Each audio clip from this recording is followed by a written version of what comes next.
El libro de Éxodo no solo narra la liberación del pueblo de Israel de la esclavitud en Egipto, sino que también nos da su formación como una nación consagrada a Dios.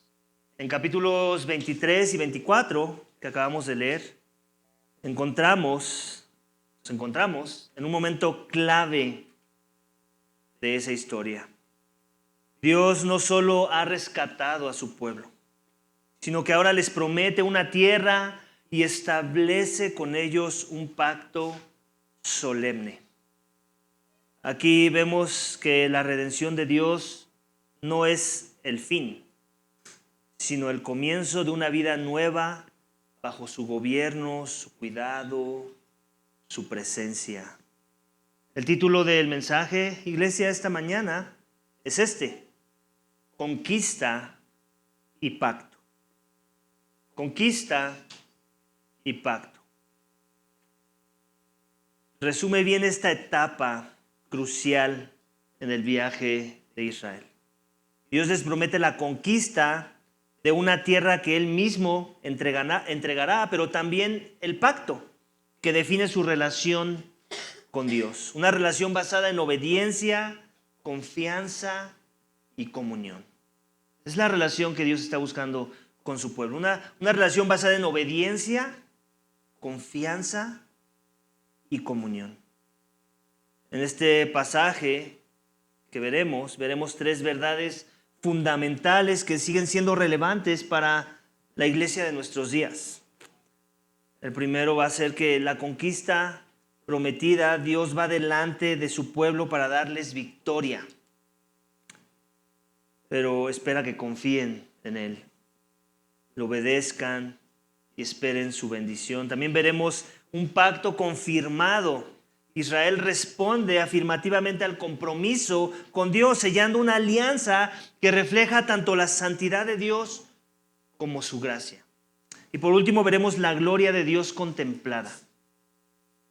Algunos son testigos de la majestuosa presencia de Dios en el pasaje, recordándonos que toda obediencia y fe culmina en adoración y asombro de la gloria de Dios.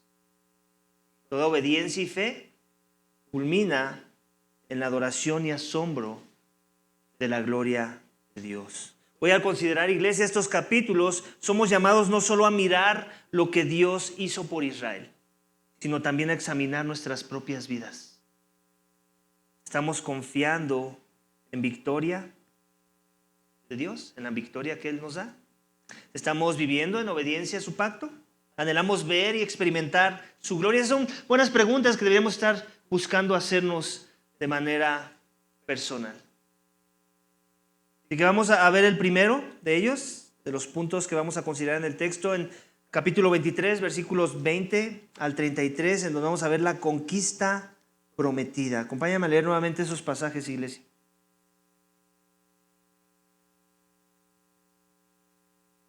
Yo enviaré un ángel delante de ti para que te guarde en el camino y te traiga al lugar que yo he preparado. Sé prudente delante de él y obedece su voz. No seas rebelde contra él, pues no perdonará la rebelión de ustedes, porque en él está mi nombre. Pero si en verdad obedeces su voz y haces todo lo que yo digo, entonces seré enemigo de tus enemigos y adversario de tus adversarios. Pues mi ángel irá delante de ti y te llevará a la tierra del amorreo, del hitita, del fereceo, del cananeo, el heveo, el jebuseo, y los destruiré por completo. No adorarás sus dioses, ni los servirás, ni harás lo que ellos hacen, sino que los derribarás totalmente y harás pedazos sus pilares sagrados. Pero ustedes servirán al Señor, su Dios. Él bendecirá tu pan, tu agua. Yo quitaré las enfermedades de en medio de ti. En tu tierra no habrá mujer que aborte ni sea estéril. Haré que se cumpla el número de tus días. Enviaré mi terror delante de ti y llenaré de confusión a todo pueblo donde llegues. Y haré que todos tus enemigos vuelvan la espalda ante ti. Enviaré avispas delante de ti para que echen fuera de delante de ti a los heveos, a los cananeos, a los hititas. no los echaré delante de ti en un solo año, a fin de que la tierra no quede desolada y se multipliquen contra ti las bestias del campo. Poco a poco los echaré de delante de ti, hasta que te multipliques y tomes posesión de la tierra. Fijaré tus límites desde el mar Rojo hasta el mar de los Filisteos y desde el desierto hasta el río Éufrates, porque en tus manos entregaré a los habitantes de esta tierra, y tú los echarás de delante de ti. No harás pacto con ellos ni con sus dioses. Ellos no habitarán en tu tierra, no sea que te hagan pecar contra mí, porque si sirves a sus dioses, ciertamente esto será tropezadero para ti. Es lo que vemos en este texto, ¿cierto? La conquista prometida. Dios ya les había prometido que les iba a dar una tierra. Esa promesa no inició ni siquiera en Egipto, inició con los padres de la fe. Inició con Abraham, con Isaac, con Jacob, y ahora lo seguimos viendo con su descendencia. Dios ha prometido una tierra. El desierto no es la promesa como tal. El desierto es parte del proceso que ellos tienen que pasar para llegar a la promesa. Pero te das cuenta, Dios está anticipando que Él va a ser el que va a hacer estas cosas. No son ellos en sus fuerzas. No son ellos por su sabiduría, no son ellos por sus ejércitos, no son ellos por nada que haya en ellos. Es Dios el que va a enviar un ángel. ¿Okay? E Israel debe confiar en la victoria de Dios, no de ellos mismos. Israel debe confiar en el Dios que los sacó de Egipto y que les dio victoria sobre sus enemigos egipcios. Así tiene que seguir siendo la cuestión. No es que de repente ellos ya pueden manejarse en sus propios términos o defenderse según sus propias fuerzas o fortaleza o ingenio o sabiduría. Es Dios el que sigue haciendo la obra en sus vidas. Y eso es lo que vemos. Israel debe confiar en la victoria de Dios, no de ellos mismos. Y lo vemos en pasajes como el capítulo 20, el versículo 20 otra vez. Dios les dijo, yo enviaré un ángel delante de ti para que te guarde en el camino y te traiga al lugar donde yo he preparado. ¿Quién es el que envía el ángel? Dios. En el 22b y 23 vemos un poco de la misma idea. Dice, pero si en verdad obedeces su voz y haces todo lo que yo digo, entonces seré enemigo de tus enemigos y adversario de tus adversarios. ¿Quién es enemigo de sus enemigos? Dios. Dios. Cualquier enemigo de Israel es un enemigo de Dios. ¿Y eso qué es lo que significa? Pues que Dios va a pelear esas batallas. ¿Ok? Cualquier adversario de Israel es un adversario de Dios. ¿Qué significa? Que Dios va a pelear contra sus adversarios. No es Israel, no es en sus fuerzas. Ellos deben de confiar en la victoria de Dios. En la sección del 27 al 31 vemos un poco de la misma idea. Enviaré mi terror delante de ti y llenaré de confusión a todo pueblo donde llegues. ¿Quién llenará de confusión? ¿Quién enviará? Dios. Y haré que todos tus enemigos vuelvan la espada ante ti. Enviaré avispas delante de ti para que no echen fuera de ti a los heveos, a los cananeos, a los elitas. No los echaré delante de ti en un solo año. Ahí también vemos la sabiduría de Dios. ¿Te das cuenta? No nada más Dios va a pelear sus batallas, no nada más va a ser Dios el que va a hacer estas cosas, sino que lo va a hacer progresivamente. Y eso habla de la sabiduría de Dios. Y eso habla de cuánto también Israel necesitaba crecer en su dependencia a Dios y crecer en su paciencia hacia los propósitos y planes de Dios. ¿Cierto o no? ¿Cuántas veces no nos pasa a ti y a mí que queremos que Dios haga algo que Él prometió y lo queremos ya, de la noche a la mañana? ¿Cierto? Y decimos, no, pero es que esta es una promesa de Dios, es que yo lo veo en su palabra, es muy claro, estoy pidiendo según su voluntad, y todo eso sea verdad tal vez, pero no necesariamente significa que Dios lo va a hacer en nuestros tiempos. Y aún en medio de eso tenemos que creer el principio que vemos en este pasaje, que si Dios tiene otros tiempos es porque son mejores. Es porque en medio de esa demora hay cierta sabiduría que nos conviene. De forma que te das cuenta, no los echa de la noche a la mañana, no vacía, por decirlo así, el territorio que les va a dar, sino que dice que lo va a hacer de manera progresiva. ¿No es eso maravilloso? Y tiene una razón. Lo dice del 29, no los echaré de delante de ti en un solo año, a fin de que la tierra no quede desolada y se multipliquen contra ti las bestias del campo. En otras palabras, para que los habitantes, los moradores que eventualmente van a ser echados, sigan cuidando de la tierra. Y cuando tú llegues, nada más, por decirlo así, tomes un lugar, sigas haciendo las cosas que ellos venían haciendo sin que te desgastes, sin que sea más difícil de lo que sería. ¿Te das cuenta cómo es Dios? O sea, ese nivel de detalle en el cuidado de la provisión que le va a dar a su pueblo en sus tiempos, que son siempre mejores. Y siempre decimos eso, ¿cierto o no? No, los tiempos del Señor son perfectos, son mejores, pero al final no los queremos así. Nos resistimos, queremos que sean nuestros tiempos, ¿cierto o no?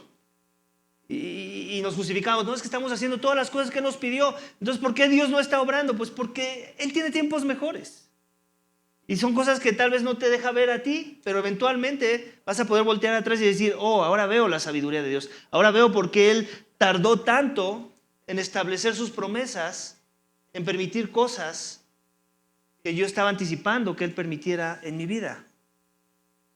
Israel debe confiar en la victoria de Dios y a su manera. Y de la misma manera tú y yo, iglesia, de este lado de la cruz, debemos estar buscando la misma idea, el mismo principio a considerar en nuestras vidas. Esa es su manera, no a la mía. ¿Okay? Si tú me preguntas a mí, yo soy tentado en muchas direcciones por esa verdad. Yo me he hecho estas preguntas. Señor, yo predico fielmente tu palabra. Yo veo que trato de ser fiel, no solamente en la proclamación de la misma, sino en la aplicación de la misma. Yo estoy exaltando no solamente a Cristo, sino también estoy hablando del pecado que exalta a Cristo. Y no porque a Cristo le plazca el pecado, sino porque es a través del pecado de nuestros corazones que Cristo se ve más glorioso, se ve más grande nuestra necesidad de Cristo, ¿cierto o no? Y a veces yo me hago esa pregunta, Señor, pero yo no veo que las cosas se vean claras. Yo siento que todavía falta orden en nuestra iglesia y todavía necesitamos ancianos, y empiezo a hacerme esas preguntas y me desespero. Digo, pero Señor, estamos haciendo las cosas bien, ¿qué está pasando? Y Dios me dice, tranquilo, que es en mis tiempos. Tú sigas haciendo las cosas que te he pedido hacer, que ya entendiste que toca hacer, que hay que hacer bien. Síguete arrepintiendo de tus pecados, sigue ayudando a otros a arrepentirse de sus pecados, sigue buscando la gracia, sigue buscando ser fiel en lo poco, y algún día llegarán otras cosas que sé que necesitas. Él mejor sabe que las necesitas, tan lo sabe que ya nos lo ha revelado. La pregunta es, ¿le creo que sus tiempos son mejores? ¿Le crees tú, iglesia, que sus tiempos son mejores? Creo que es una buena pregunta que nos debemos de hacer, ¿cierto? Debemos confiar en que la victoria viene de Él y no de nosotros, ¿cierto? Y veo otra cosa, poco a poco los echaré delante de ti hasta que te multipliques y tomes posesión de la tierra. Este es otro aspecto de su sabiduría. En otras palabras le está diciendo, ustedes no son numerosos lo suficiente como para poder sojuzgar la tierra. Necesitan reproducirse un poco más. Necesitan ser más entre ustedes, porque no van a poder llevar la carga de administrar el territorio que yo les voy a dar una vez que sean despojadas las otras naciones. Ahí vemos otra vez la sabiduría, y a veces también puede ser ese el argumento, ¿no? Omar, ¿tú quieres más ancianos? Sí, tranquilo, ahorita con los que tienes, que estás pastoreando, es suficiente, no necesitas ahorita más ancianos. Pudiera ser la respuesta, ¿estás de acuerdo? Pudiera ser la respuesta de Dios. Ya cuando yo mande 500 personas al servicio, obviamente te voy a mandar ancianos junto con esas 500 personas. Tú no puedes pastorear a más de 100 personas, por poner un ejemplo, ¿no? Entonces, ahí vemos la sabiduría. Hasta en esto podemos sacar principios de sabiduría en donde nos ayuda a estar en paz, a reconocer la sabiduría de Dios en medio de sus promesas. Y yo te acabo de dar un ejemplo de manera personal de cómo yo a veces lucho con estas cosas. Ahora tú piensa en cuáles son tus ejemplos. Cosas que tú sabes que tal vez Dios te ha prometido, a través de las cuales tú estás tratando de caminar en fidelidad. Pero en sus tiempos todavía no ves nada claro. Todavía no ves que sucedan las cosas. Tal vez te tienes que hacer las preguntas. ¿En dónde está la sabiduría de Dios en medio de todo esto? ¿Dónde debo estar buscando discernir que esto es lo mejor, que sus tiempos son mejor, que yo no tengo que estar desesperándome en medio de estas cosas porque Él sabe mejor? Amén. Ese creo que es un buen principio que nos tenemos que llevar a casa a la luz del texto esta mañana. Ahora veamos otro bajo el mismo subtema de la conquista prometida, en donde vemos en versículos 21 al 22 que Israel debe obedecer los mandamientos de Dios. También lo vemos el 24 al 25. Acompáñame a leer nuevamente esos pasajes. 21 que dice esto: sé prudente delante de él y obedece su voz. No seas rebelde contra él. Entonces, Israel está siendo llamado ¿a qué? A la obediencia. No nada más es que Dios te ama y así genérico te ama y no tiene expectativas altas de ti. Dios te ama y como consecuencia de que te ama, tiene expectativas altas de ti. Y todo inicia con un mandamiento general que obviamente ya hemos visto y se va a los particulares. Lo vimos la semana pasada y la antepasada. ¿De qué forma particular debemos estar buscando obedecer los 10 mandamientos? ¿Ok? Todo inicia con obediencia. Debemos de obedecer la palabra, así como a Israel se le pedía obedecer la palabra, no ser rebeldes. ¿Ok? Esa es una expectativa que Dios tiene en medio de la conquista, en medio de la victoria que Él quiere traer a nuestras vidas como consecuencia de que hemos creído en Él. Lo seguimos viendo en el 24 y 25a, que dice esto: no adorarás sus dioses, ni los servirás, ni harás lo que ellos hacen, sino que los derribarás totalmente y harás pedazos sus pilares sagrados. Pero ustedes servirán al Señor Dios. ¿Le está pidiendo hacer algo fácil? No. ¿Van a encontrar oposición en medio de ese llamado a la obediencia? Seguramente. Pero Dios le está diciendo, bueno, como va a ser difícil, pues considéralo si quieres, pero pues si no te sientes con la confianza de hacerlo, pues tranquilo, no pasa nada. ¿Es eso la opción que está dejando Dios? ¿Está dejando abierta esa puerta? No. A veces nos va a llevar a cosas difíciles. Los mandamientos son buenos, son verdad, revelan su carácter, ya lo vimos. Nos muestran su amor primeramente para con Él y también para nuestro prójimo, pero no necesariamente significa que van a ser fáciles, ¿cierto o no? Y muchas veces nos han vendido la idea de un cristianismo donde todo es fácil, donde lo único que hay que hacer es declarar y Dios lo va a hacer, ¿no? Lo único que hay que hacer es pensar cosas buenas de Dios y Él de repente con su varita mágica va a tocarlo todo y va a suceder. No, iglesia, hay responsabilidad humana. Dios quiere obediencia tuya y mía. ¿Lo crees? ¿Crees que parte de lo que significa creer en Jesús es que hay cosas que necesitas obedecer? Créelo, porque es lo que nos enseña el pasaje, amén. Lo seguimos viendo en el 31b, donde vemos que dice, porque en tus manos entregaré a los habitantes de la tierra y tú los echarás de delante de ti. ¿Quién los echará? ¿Dios o ellos? Ah, ya te atrapé. Hace rato habíamos dicho en el punto 1 que es Dios, pero también aquí el pasaje nos dice que son ellos. Entonces, ¿te das cuenta de lo que estamos hablando, de esa responsabilidad humana? Sí, es Dios, en dependencia a Él, va a ser su poder, va a ser su gracia, va a ser su justicia, pero Él te quiere usar a ti como un instrumento en medio de ese proceso. Y les dice, tú echarás. O sea, en otras palabras, ellos son el instrumento en las manos de Dios para echar esas naciones. Ellos son el instrumento de juicio para esas naciones. Pero claro, ¿quién los respalda? El Señor de los ejércitos. Su poder, su sabiduría, sus tiempos. Amén. Y lo seguimos viendo en el 32 y en el 33. No harás pacto con ellos ni con sus dioses. Ellos no habitarán en tu tierra, no sea que te hagan pecar contra mí, porque si sirves a sus dioses, ciertamente esto será tropezadero para ti. No hacer pacto, ¿te das cuenta? Ellos tenían que buscar mantenerse fieles al pacto que ya hicieron con su Dios, no con otros dioses, no incluir ningún otro Dios a su proceso de adoración, a su forma de adoración. Ellos habían pasado del paganismo al monoteísmo, a la verdadera adoración con el Dios vivo. ¿Ok? Entonces Dios tenía expectativas muy altas de ellos también en estas direcciones, obedecer sus mandamientos. Hay mucho que obedecer para Israel y lo sigue siendo para el Israel espiritual, el Israel de nuestros días, iglesia. Hay mucho que tenemos que obedecer y nunca se nos ha dicho que va a ser fácil obedecer. Pero también se nos ha dicho que Dios nos da el querer como el hacer por su buena voluntad, amén. También se nos ha dicho que es Dios el que obra en nosotros con poder de lo alto, ¿cierto o no? Entonces es descansar en esas verdades y hacer lo que nos toca. Amén. También hay otro aspecto bajo la misma idea de la conquista prometida, donde Israel recibirá la bendición de Dios. O sea, hay un motivador detrás de la obediencia. No hay nada de malo con la motivación detrás de la obediencia.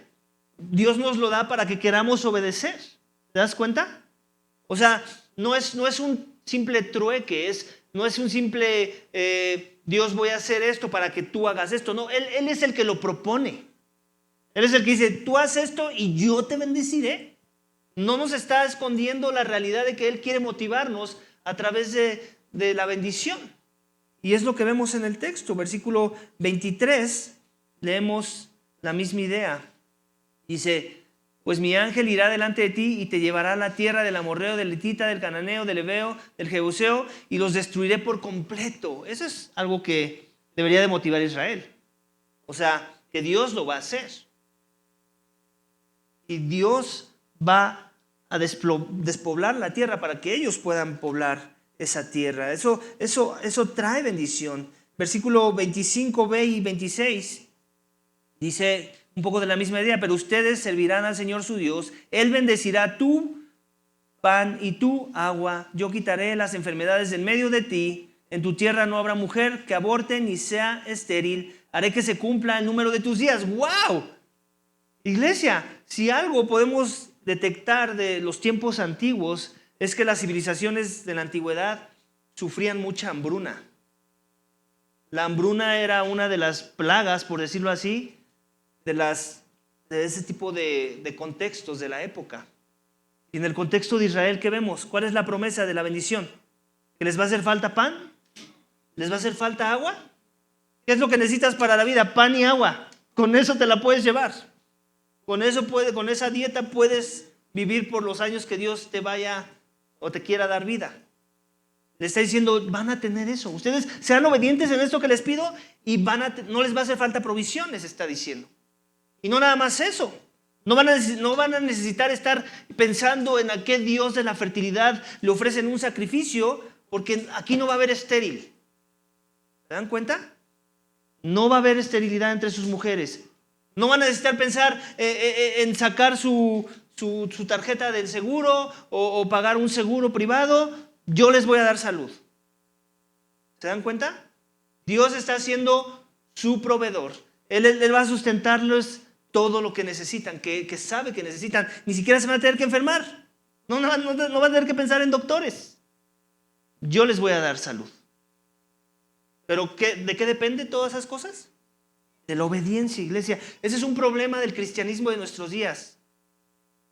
Ese es un problema de las sectas del cristianismo y cultos de otras religiones de nuestros días, que no entienden que sí hay gracia, pero que no deja de haber obediencia.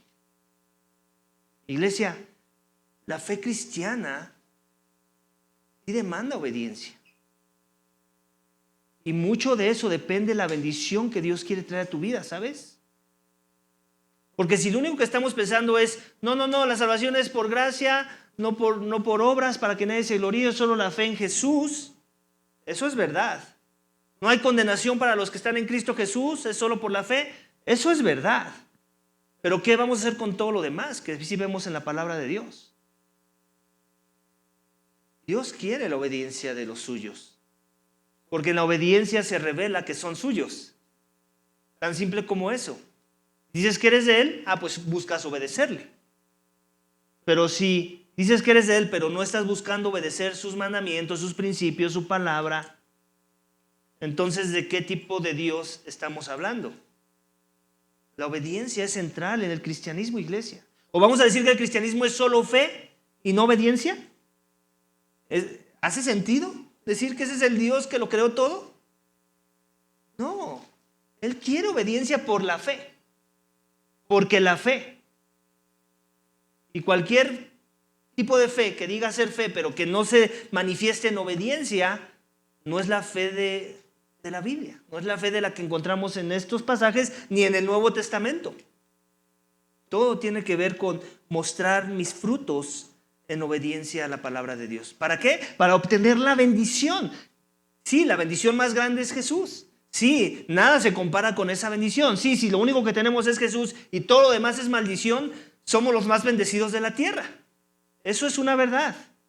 Pero la otra verdad es que Dios nos quiere bendecir sobremanera. Y ya nos dio la gracia más grande que es Cristo, pero Él quiere seguir dando gracia sobre gracia sobre gracia. Y mucha de esa gracia tiene que ver con cosas a través de las cuales nos quiere bendecir. Amén. Entonces Israel recibirá bendición y lo vemos en el texto, iglesia.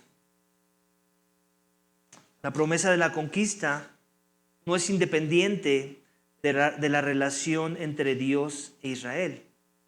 Dios no solo quiere darles una tierra, quiere que ellos le pertenezcan. Es por eso que después de declarar su plan para la conquista, Dios establece con ellos un pacto solemne, el cual define cómo deben caminar con Él. Y ahora pasamos al capítulo 24, que tiene que ver con ese pacto, donde veremos cómo ese pacto es confirmado por el pueblo. El pacto es confirmado por el pueblo. Y esos son pasajes 1 al 8 del siguiente capítulo 24 del libro de Éxodo, que tiene como subtítulo eso, el pacto confirmado. Vamos a leerlos.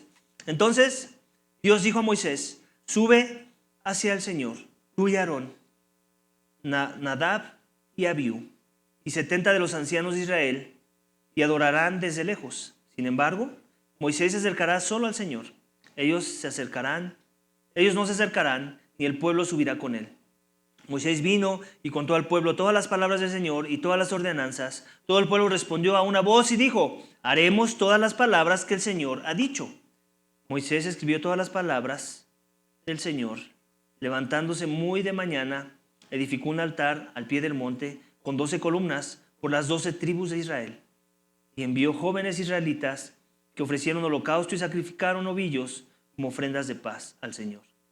Moisés tomó la mitad de la sangre y la puso en vasijas, y la otra mitad de la sangre la roció sobre el altar. Luego tomó el libro del pacto y lo leyó a los oídos del pueblo, y ellos dijeron: todo lo que el Señor ha dicho haremos y obedeceremos.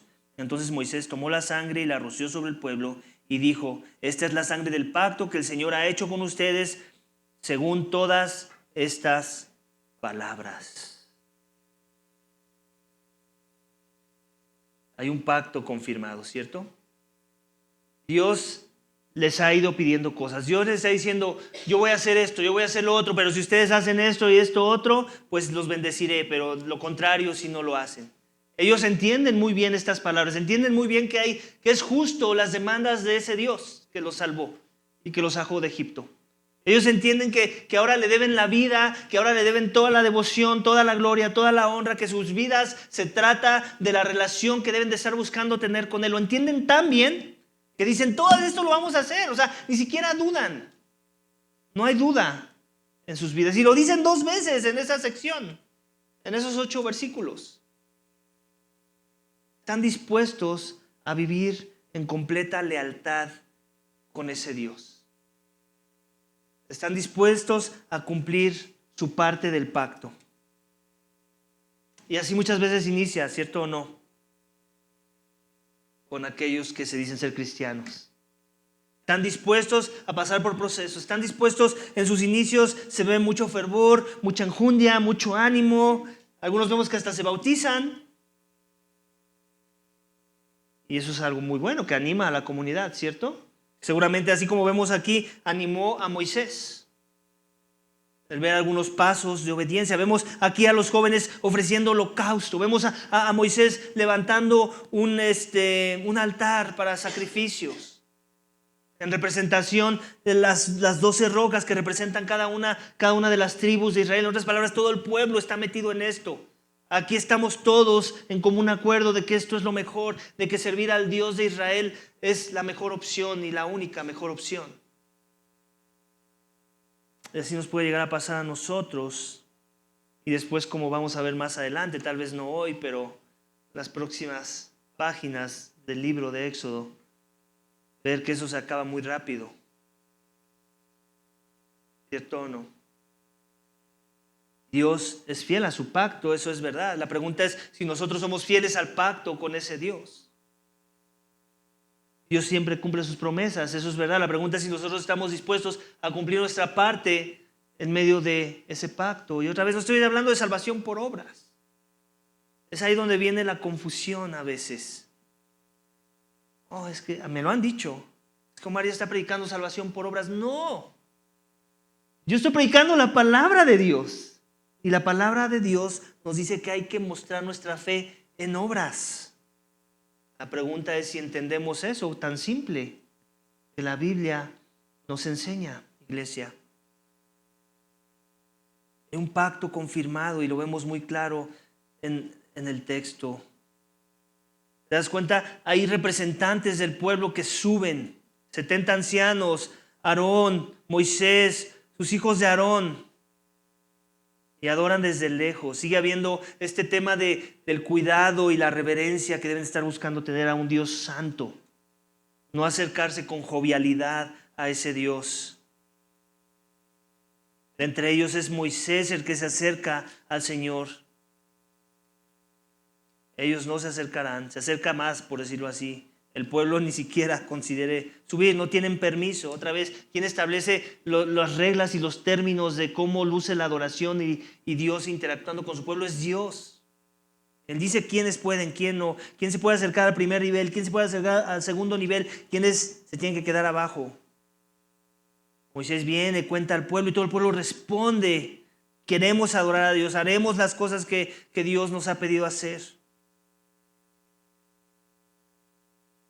Moisés escribe estas palabras del Señor, edifica un altar, 12 columnas, representando las 12 tribus.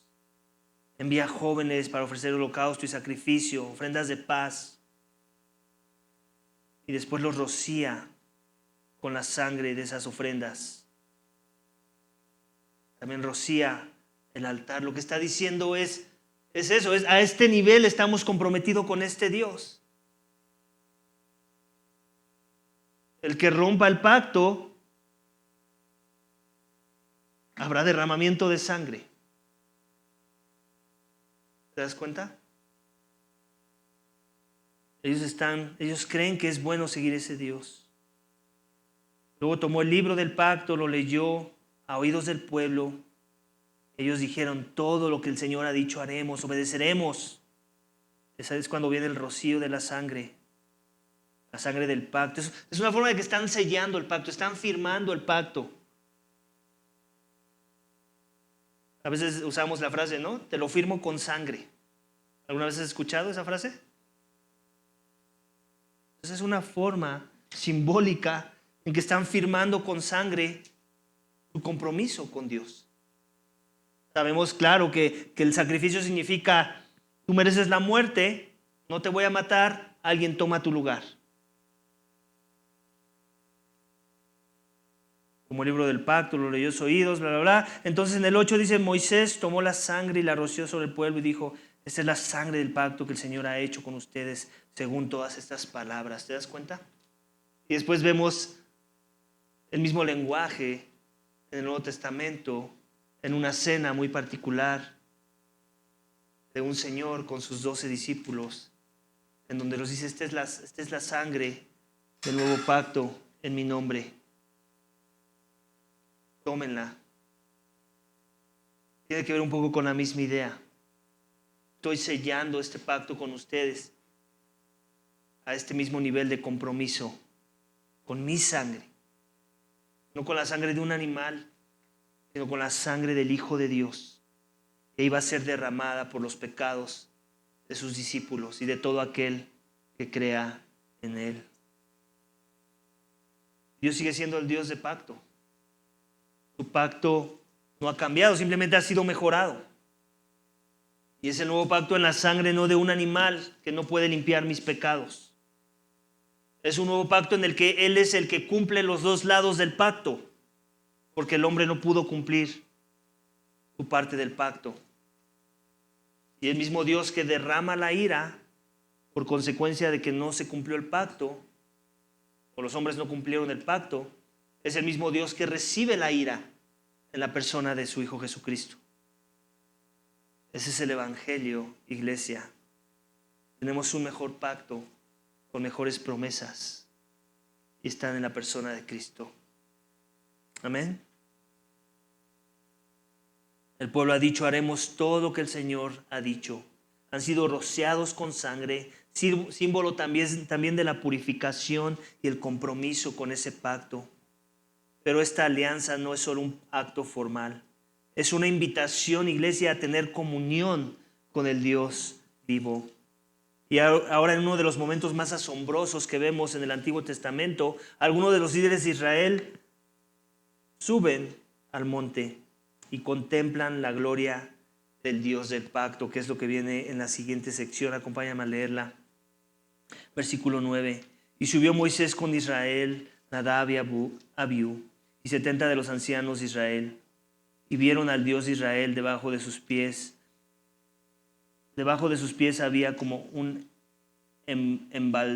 embaldosado de zafiro, tan claro como el mismo cielo.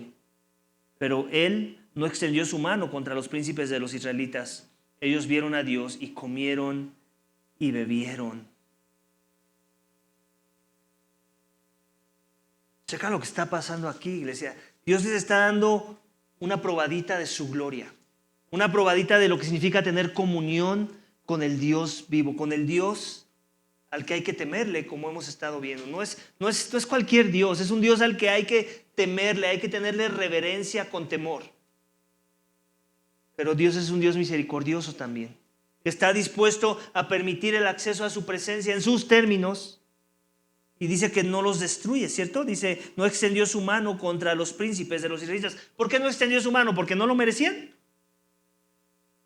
Porque Él extendió gracia en ese momento. Él puso los términos y condiciones de quiénes se podían acercar, hasta dónde se podían acercar.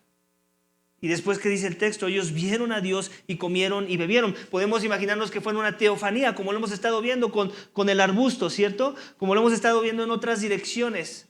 En la nube, en la columna de fuego. Porque a Dios nadie lo vio jamás, dice el libro en el Nuevo Testamento de los Hebreos. Es su único Hijo el que lo ha dado a conocer. Amén. A Dios nadie lo ha visto, pero es el Hijo el que lo da a conocer. Pero aquí dice que comieron y bebieron con Dios. Entonces nuestra interpretación tendría que ser la de una teofanía, una manifestación a través de elementos, en donde lo podemos ver aquí y lo dice, ¿cierto? Dice, en sus pies había un embaldosado de zafiro tan claro como el mismo cielo. Eso ya les transmitía la presencia de Dios en ese lugar. Podían estar seguros de no ser destruidos como líderes de Israel. El Señor dijo a Moisés, sube hasta mí al monte y espera allí y te daré las tablas de piedra con la ley y los mandamientos que he escrito para instrucción de ellos. Ya les había dado los mandamientos, ¿cierto o no? Lo vimos en pasajes pasados, pero se los quiere reafirmar, por decirlo así, en una manera legal a través de un documento de la época, que serían piedras. Por decirlo así, lo quería poner ante notario. ¿Ok? Que no hubiera duda de que esas palabras sí las dijo Dios. Que por generaciones ellos pudieran tener esas palabras no solamente transmitidas oralmente, no solamente enseñadas por las generaciones desde los más pequeños hasta el más anciano, sino que hubiera ahí algo simbólico, algo con un sello de la misma mano de Dios. Moisés se levantó con Josué, su ayudante, y subió al monte de Dios. Y dijo a los ancianos, esperen aquí hasta que volvamos a ustedes. Aarón y Hur estarán con ustedes. Y el que tenga algún asunto legal, acuda a ellos. Ahí sigue habiendo un cuidado pastoral de Moisés. Él sigue siendo el líder, el intercesor de Israel, un tipo de Cristo. Entonces Moisés sube al monte y la nube cubrió el monte y la gloria del Señor reposó sobre el monte Sinaí. La nube lo cubrió por 6 días. Al séptimo día Dios llamó a Moisés de en medio de la nube. También aquí la numerología es importante. Acuérdate que ya hemos visto en otras series que el 7 representa estar completo, representa perfección. Dios usa mucho numerología en esa dirección para que entendamos que estos son los tiempos de Dios. Este es el tiempo en el que Dios ha propuesto tener estos asuntos con su pueblo. A los ojos de los israelitas, versículo 17, la apariencia de la gloria del Señor era como un fuego consumidor sobre la cumbre del monte. Moisés entró en medio de la nube y subió al monte. Moisés estuvo en el monte 40 días y 40 noches. Lo que sigue hablando de la idea de la paciencia que Dios quiere construir en el corazón de su pueblo, ¿cierto o no? Dios pudo haberle entregado las tablas de un momento para otro en menos de 24 horas. Claro que lo pudo haber hecho. ¿Por qué no lo hizo? Porque Él está trabajando el corazón de su pueblo. Mucho de lo que tú y yo tenemos que estar ejercitando en nuestra fe, ¿sabes qué es? La paciencia. Y nos lo dice Santiago en su carta, la prueba de nuestra fe produce paciencia. ¿Y por qué crees que Dios quiere trabajar muy duramente en esa dirección en nuestros corazones? ¿Tú por qué crees? ¿Qué se te ocurre pensar? Porque somos impacientes. Todos cojeamos de ese tema, de ese pie de la impaciencia. Dios quiere trabajar paciencia en los corazones de su pueblo, iglesia. Y mientras trabajamos, contemplemos su gloria, porque es lo que nos va a ayudar a perseverar en medio de la prueba, en medio de nuestra necesidad de encontrar y crecer en la paciencia, de esperar en Él en sus mejores tiempos. Amén. Es lo que Dios quiere de ti, de mí, y lo sigue queriendo. No creas que era para ellos y nosotros, no, con nosotros ya es más rápido. Nosotros ya estamos en un siglo en donde la paciencia no debería ser algo que estemos buscando. No, sí lo es. Seguimos teniendo los mismos problemas del corazón que Israel. No pienses que nosotros somos superhumanos o más avanzados en nuestra lucha con el pecado. Seguimos cojeando del mismo pie. Amén. Y es lo que vemos en estos pasajes. Dios les permite tener acceso, les permite tener comunión con Él. Y lo que quiere Dios, ese es el fin último de todo eso. O sea, todo esto del pacto, todo esto de las bendiciones, si no tienen el fin último de que estemos contemplando a Dios, entonces ¿de qué sirve? Si tengo las bendiciones que Dios dice que da a sus hijos, pero no le estoy contemplando a Él, ¿de qué me sirven esas bendiciones? Cuando no entiendo entonces que Él es la más grande bendición. Si yo digo que tengo aseguranza del pacto, del evangelio, del Hijo, pero no estoy contemplando a Dios, no le estoy buscando, no me estoy rindiendo ante Él, no estoy buscando comunión con Él, entonces, ¿de qué me sirve tener correctamente mi doctrina que dice que soy salvo por gracia, por medio de la fe, no por obras, para que nadie se gloríe, que no hay condenación para los que están en Cristo Jesús? ¿De qué me sirve todo eso? ¿Me sirve de algo?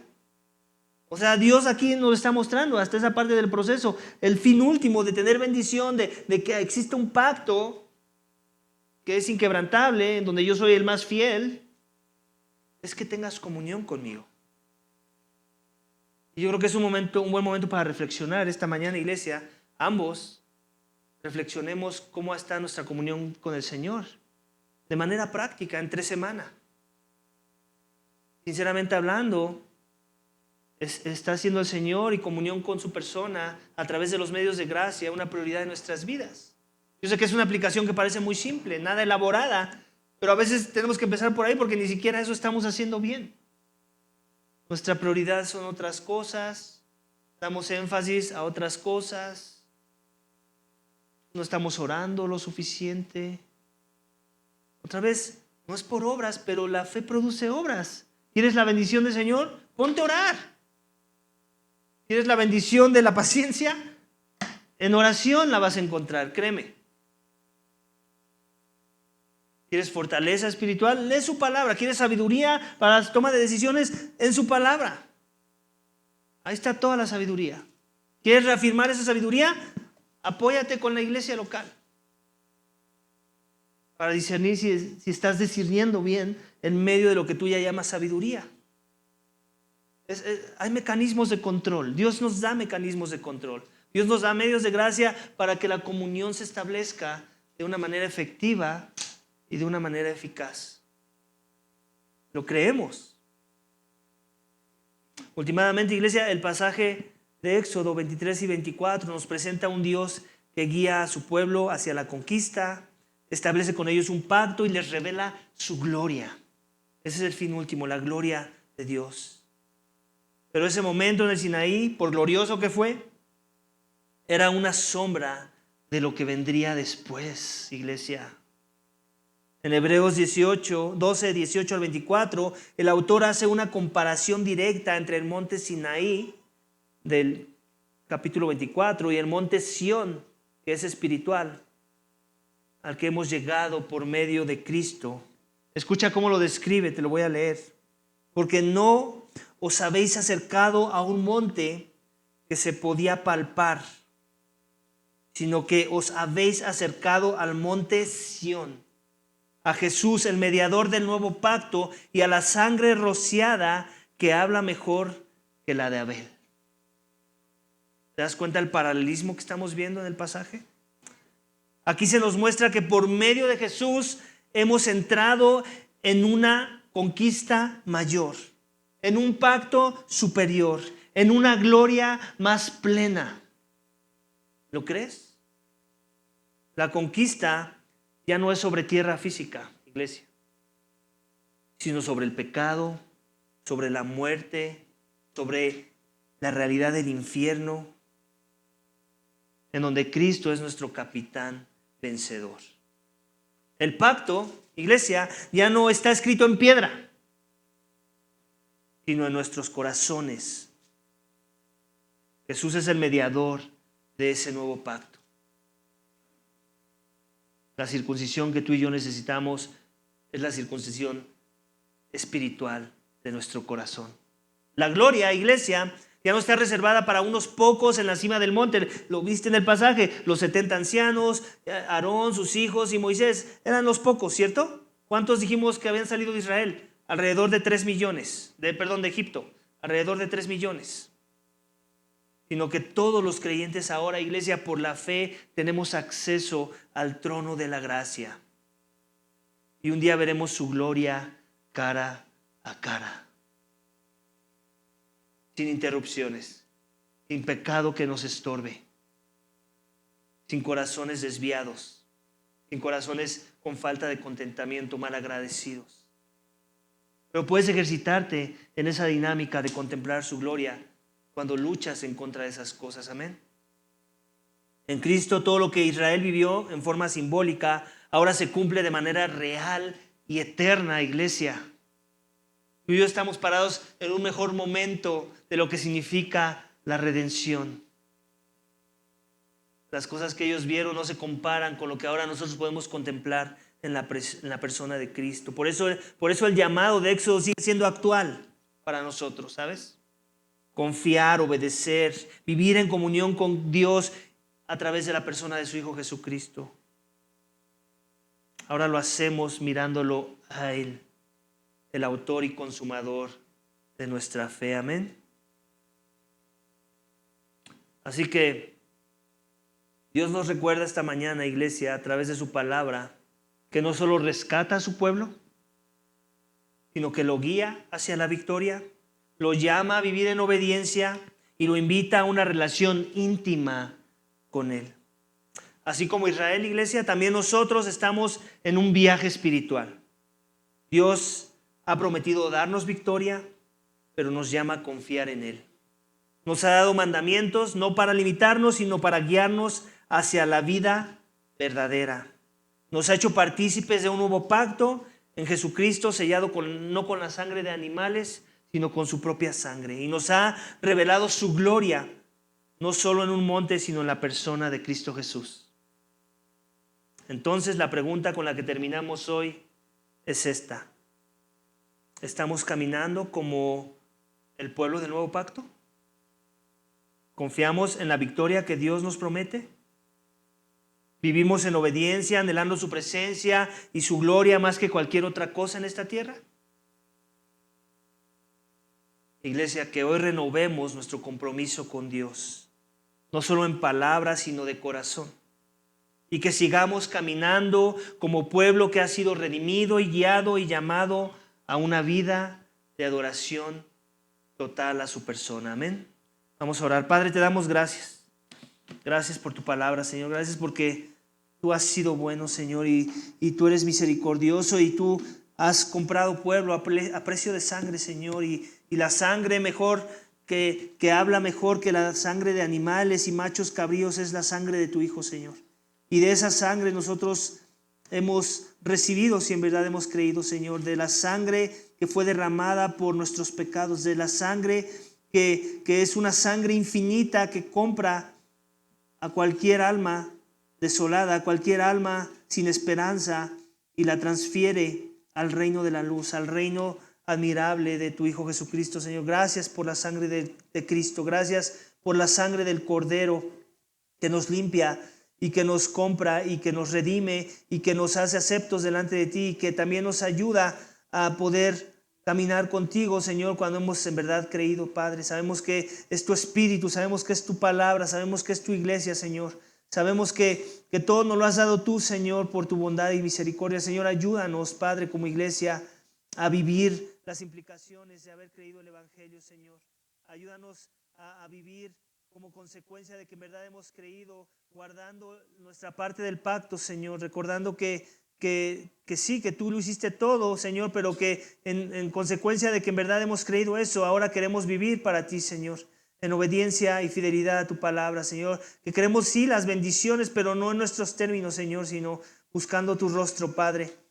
Padre, ten misericordia de nosotros, ayúdanos a vivir un cristianismo íntegro que revela que en verdad hemos entendido el Evangelio, Señor. No solamente en que hemos escapado la ira, no solamente en que ya no estás enojado con nosotros, no solamente en que no habrá condenación, Señor, sino que como consecuencia de que esas cosas son verdad, ahora vivimos vidas en santidad, en devoción a tu persona, contemplando tu rostro, Señor, buscando someternos a tu señorío, Señor, y viviendo los mandamientos de tu palabra, Señor.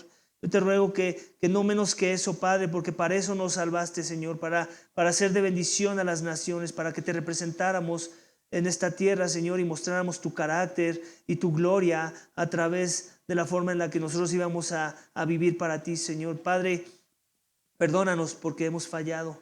Necesitamos seguir creciendo en estas direcciones, Señor, y gracias porque tú no nos permites ir por la vida imaginando que todo está muy bien. Ayúdanos a recordar que hay cosas que tenemos que trabajar, cosas que tenemos que pulir y otras que tenemos que comenzar a considerar porque tal vez ni siquiera las teníamos en nuestro radar, Señor. Gracias porque tú eres paciente y misericordioso, Padre. Gracias por Cristo y porque por medio de Él y para Él son todas las cosas, Señor, y que Él nos da la fuerza para vivir la santidad que tú quieres ver en la vida de tu pueblo. Todo esto te pedimos y te damos gracias en el nombre de tu Hijo amado Cristo Jesús. Amén.